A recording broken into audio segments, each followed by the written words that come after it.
তো হেই ভাই ব্রাদার্স, তো বলো কেমন আছো তোমরা? অনেকদিন পর, প্রায় 10-12 দিন পর তোমাদের জন্য ভিডিও দিচ্ছি। তবে আশা করতেছি তোমরা সকলেই অনেক ভালো আছো। ভাই আমি অনেকদিন ধরে দেখতেছি, শুধু আমি না, আই হোপ কি তোমরাও দেখতেছো, যে অনেকদিন ধরে আমাদের ফ্রি ফায়ার কমিউনিটি থেকে হ্যাকার মুক্ত প্যানেল দূর করার জন্য হাতে গোনা কিছু ইউটিউবার কাজ করতেছে, এবং সর্বপ্রথম এই কাজটা শুরু করে আমাদের ব্ল্যাক সাকিব এফএফ।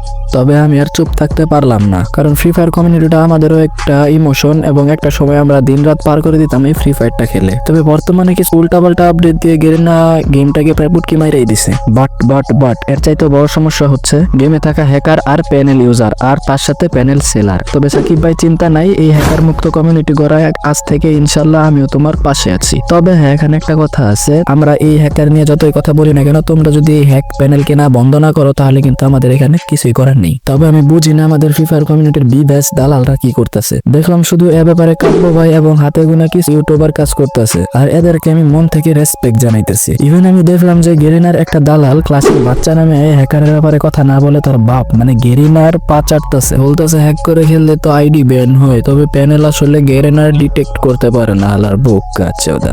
এবং আরো বলে যে প্যানেলটা তো শুধু পিসির জন্য, ইমুলেটরে নিতে পারে, প্যানেলে থাকে সম্পূর্ণ ইমুলেটরের বাইরে। বেসিক্যালি ফ্রি ফায়ার প্লেয়াররা ইমুলেটরের বাইরে থেকে কিন্তু এই পিসি বা অথবা প্যানেল গুলোকে অ্যাক্সেস করে, আর সেই কারণে গেরানা কিন্তু ডিটেক্ট করতে পারে না কে আসলে হ্যাক ইউজ করে অথবা প্যানেল ইউজ করে গেম খেলে। আরে বোকা চোদা, আজকে প্যানেল পিসিতে, কালকে যে মোবাইলের জন্য বের হবে না, এটার গ্যারান্টি কেউ দিতে পারবে? আর বাইনচো তুই কি গ্যারান্টি দিতে পারবি যে কালকে প্যানেল মোবাইলে বের হবে না? তাই বলতেছি, যাদের কারণে তুই ইউটিউবার হইলি তাদের কথা চিন্তা করে হইলেও গেরিনার দালালি পাচাটা বন্ধ কর, আর হ্যাকার মুক্ত কমিউনিটি গড়ার কাজে আমাদের সাথে হাত দে। আর অডিয়েন্স ভাইয়ারা, তোমরা চ্যানেলটাকে সাবস্ক্রাইব কইরা ভিডিওটা লাইক কইরা দিও, আর প্রত্যেকটা ফ্রি ফায়ার ইউটিউবারদের কমেন্ট বক্সে লেখা দিয়ে আসবা হ্যাশট্যাগ টেক ডাউন প্যানেল এবং হ্যাশট্যাগ সেভ আওয়ার কমিউনিটি। তোমরা প্রতিবাদ করো, তাহলে গেরিনা এ বিষয়ে সচেতন হবে। তো ভাইয়ারা, আজকের ভিডিও এ পর্যন্তই, দেখা হচ্ছে পরবর্তী ভিডিওতে। টেক কেয়ার, তেল দেন, আল্লাহ।